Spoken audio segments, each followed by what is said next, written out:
बस हम थोड़ा सा गुनगुनाए, बाकी आप क्या तो बिल्कुल चीज करे हुआ।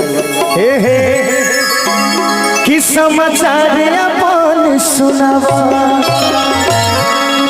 वाह वाह, गाना के हिसाब से लोग कि तू कैसे बाड़ू बेधनिया, बहुत बेकार मुंह खोल के बतावा। रोरा बहुत बिजी बने जी, यही व्यस्तता के वजह से हमारे बहुत गति होगा था। ए राजा जी कि केहू हमके फेकने कहे, आ केहू हमके कुखने कहे, आ कुछ कहे हो सैया।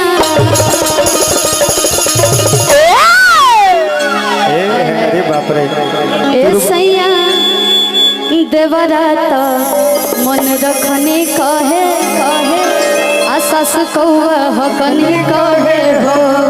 आओ भैया बजा दो। ए सैया आओ, ए सैया देवरा मन रखने कहे, ननदी तो फेकने कहे, सास कौआ हकने कहे हो। ए सैया देवरा मन रखने कहे, ननदी तो फेकने कहे, सास कौआ हकने कहे। ए सैया देवरा मन रखने कहे, ननदी तो फेकने कहे, सास कौआ हकने कहे हो। ए सैया देवरा मन रखने कहे, ननदी तो फेकने कहे, सास कौआ हकने कहे।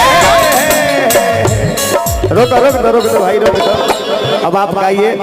बहुत बहुत धन्यवाद बहुत बहुत आपको। धन्यवाद आपके काले और हमारे बीच आदरणीय हमारे जिला पंचायत बड़े भैया रोहित भैया भी उपस्थित हैं, उनकी पूरी टीम को मेरा बहुत बहुत धन्यवाद। मनीष भैया आइए, मैम गाइए। पारुल दीवानी